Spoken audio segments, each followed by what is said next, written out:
Hello, everybody, and welcome back to the Safe Recovery Practice. And I am honored that you're here today. My name is Bruce Whittemore, and I am a holistic recovery coach. I am a advanced and certified EFT practitioner, and I'm the co-founder of the Safe Recovery Practice. If this is your first time here, I hope that you get a chance to go back and take a look and listen to my previous Substack articles and previous YouTube videos. The Safe Recovery Practice is how you can find them. So today, I want to continue the conversation around words and what the Safe Recovery Practice means and the words, the Safe Recovery Practice. And not just what they mean, but what they do.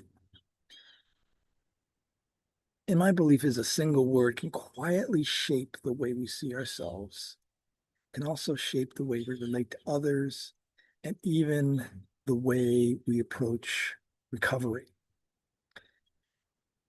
That's one of the reasons I chose the name the Safe Recovery Practice. Each of those three words was chosen intentionally.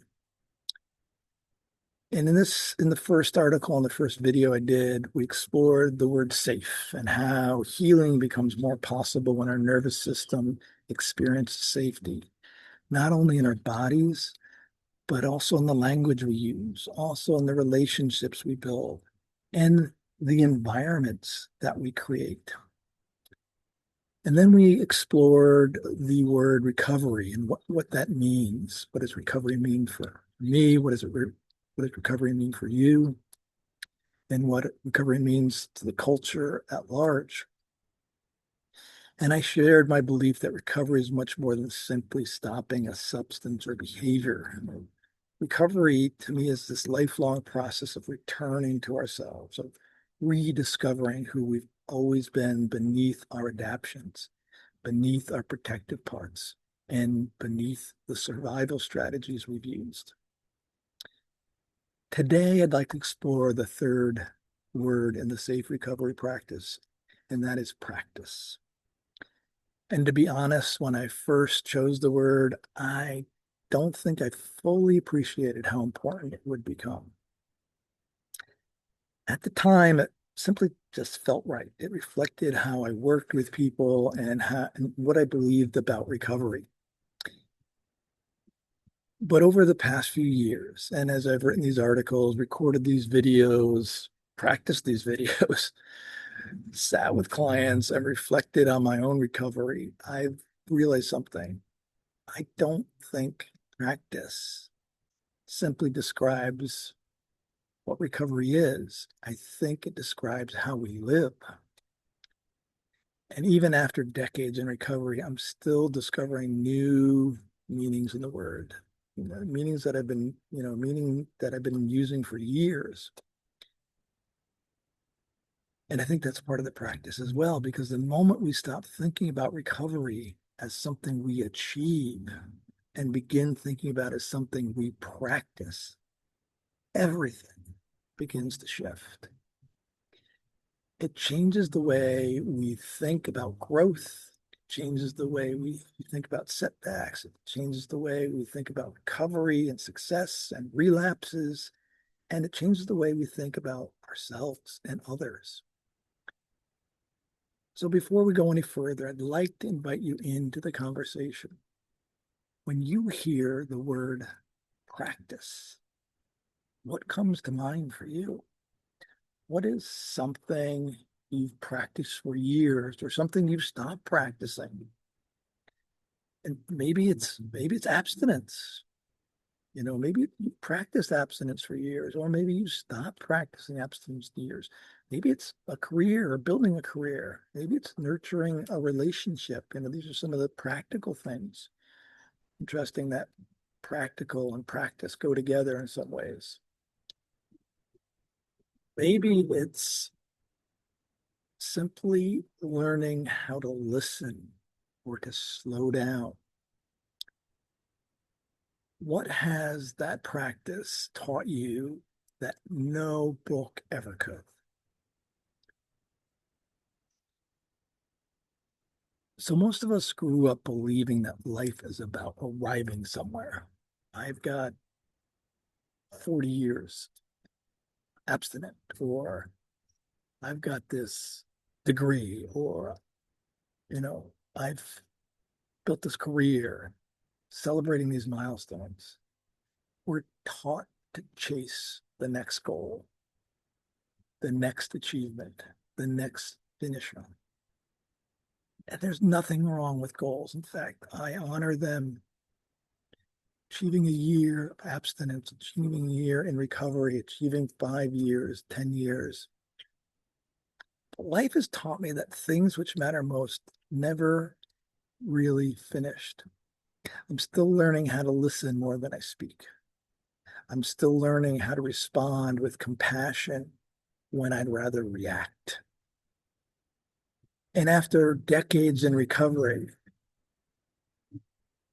I'm still learning about recovery. And maybe that's the point.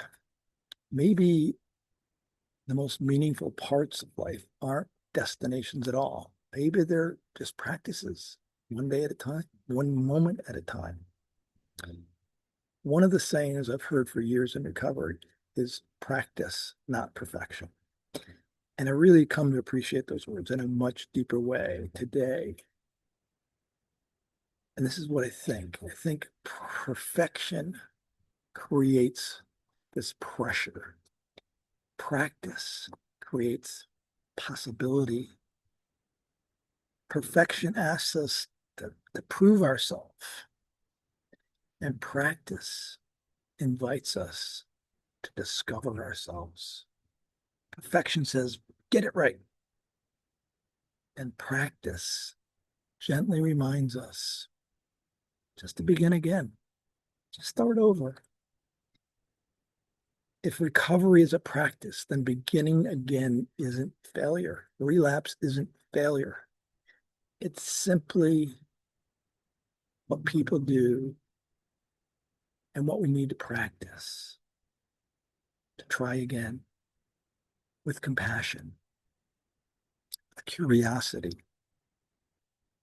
One of the greatest gifts of a practice is that it helps us to stay teachable, to have a beginner's mind. And I've been wondering lately if one of the biggest obstacles to growth isn't failure, it's certainty. A belief often begins by helping us make sense of the world. Sometimes it even helps us survive, and we'll explore that idea in future videos. But over time, a belief can also become so fixed that we stop questioning it. We stop exploring.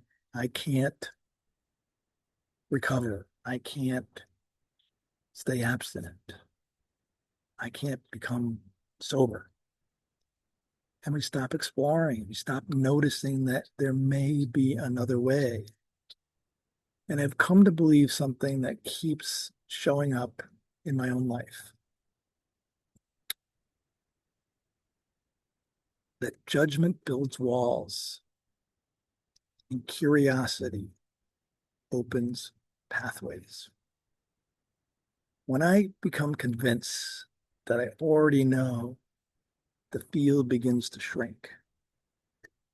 When I become curious, even about something difficult, field opens up again. And what do I mean by the field? I mean possibility, opportunity. That's where these new possibilities appear. That's where recovery can begin.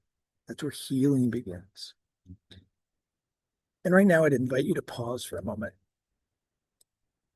Just think about where in recovery or in the process of recovery have you become certain that I can't, or that I can, or this is the way it is, or this is the way it isn't? Is there a judgment of yourself or of others you've carried for so long that has begun to feel like this wall? What might happen if you approach that part of your life or others with curiosity instead? This is where safe recovery begins to feel different. This is where, at the heart of the work, is a simple belief. Many of the behaviors we struggle with are not evidence that something is wrong with us. They are evidence that at some point we adapted. For one person, that adaptation might be alcohol, for another, food, for someone else, work, perfectionism, compulsive relationships, anger, avoidance, control, sex, you name it. These behaviors often begin as attempts to reduce pain, create safety, or help us survive. That doesn't mean they're healthy. And it doesn't mean there aren't consequences. And it certainly doesn't mean abstinence isn't important. It simply changes the question. Instead of asking, what's wrong with me? We begin asking, what has this behavior been trying to do for me? How has it been trying to protect me? Curiosity does not excuse the behavior, but it does help us understand it. And understanding often becomes the first step toward lasting change. So at this point, you may be wondering, like, okay, that sounds good, Bruce, but how does it actually help someone struggle with addiction? And that's absolutely a legitimate question. If you're looking for one idea, one book, one meeting, one therapist, or one technique that makes addiction disappear, this video, the articles I write, it's not going to give it to you. In fact, I don't think there is one answer. There's anything that recovery has taught me is that lasting change usually doesn't come through one extraordinary moment. There are extraordinary moments along the way, and it comes through hundreds of those ordinary moments, repeated, returned to, practiced. That's why I chose the word practice. Practice is more than something we do. It's a container. Inside that container are many different tools. Recovery meetings, therapy, EFT tapping, which we will talk about in other videos, breath work, meditation, movement, service, healthy relationships, healthy boundaries, learning how to regulate our nervous system. We're going to talk about all of those things and give you tools along the way as we explore the safe recovery practice. And then learning how to speak to ourselves with compassion instead of judgment or shame. All of these tools matter. They matter a great deal. But the larger tool is the practice. The practice is how we learn to meet life right where we're at. One area I've found myself reflecting on is the way days are counted in recovery. And please hear me clearly on this. I honor that tradition. Those milestones matter. They represent courage, commitment, and hope. Counting days itself can become a meaningful practice. But I've also begun wondering if it tells the whole story. What if someone has remained abstinent, yet still lives with shame, fear, or self-hatred of themselves or others? And what if somebody stumbles? What if they relapse? Yet they become more compassionate. They become more honest. They become more curious, more connected. Has all of that growth disappeared? I don't believe it has. Sometimes without realizing it, we begin measuring our worth by a number. We only have today.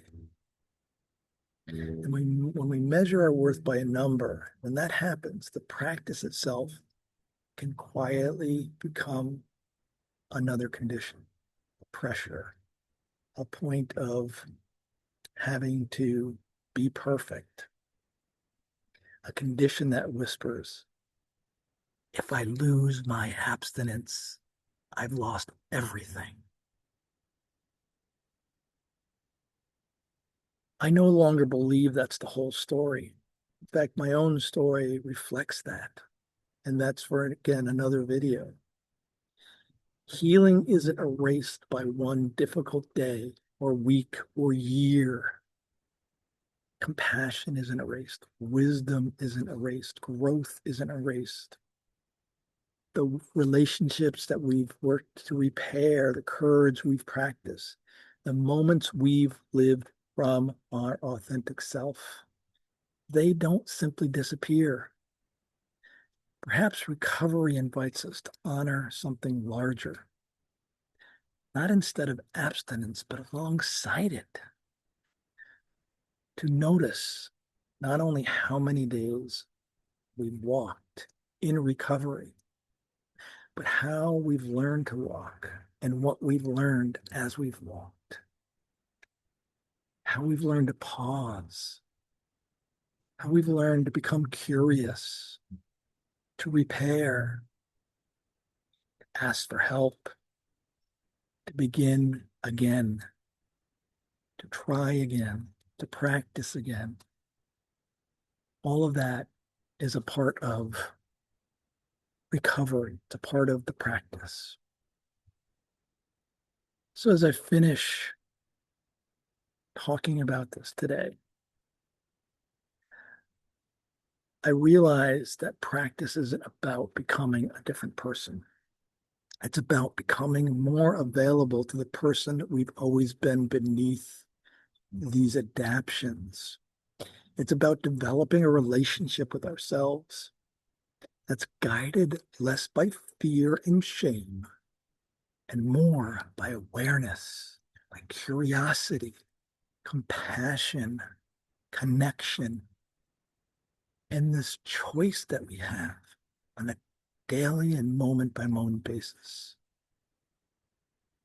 I don't expect everyone to agree with everything I'm saying here. In fact, I hope you don't. I hope you become curious. My hope is simply that these ideas invite you to think differently, to become curious, because curiosity has changed my life far more than certainty ever has. So this week, I have a simple invitation. I invite you to notice one judgment and replace it with one curious question. Notice one behavior that you've spent years criticizing, maybe about yourself or others. Instead of asking, what's wrong with me? See if you can gently ask, what has this been trying to do for me? What's it been trying to teach me? Then take one small step, one meeting, one breath, maybe one moment of kindness toward yourself. Not because it will solve everything, but because that's what a practice is. That's how we change the neural pathways, the connections, the synapses. Healing and recovery rarely happens all at once. It does not happen all at once. It happens through what we repeatedly practice. It helps to change the way we think about ourselves, about life, about others, one step at a time. Simple, slow, and perhaps the deepest invitation of recovery is not simply to count the days, but to allow each day to gently transform the person who is walking them one day at a time. Thank you for being here. Thank you for joining me on this journey. I'm Bruce Whittemore with the Safe Recovery Practice, and it's an honor to be here.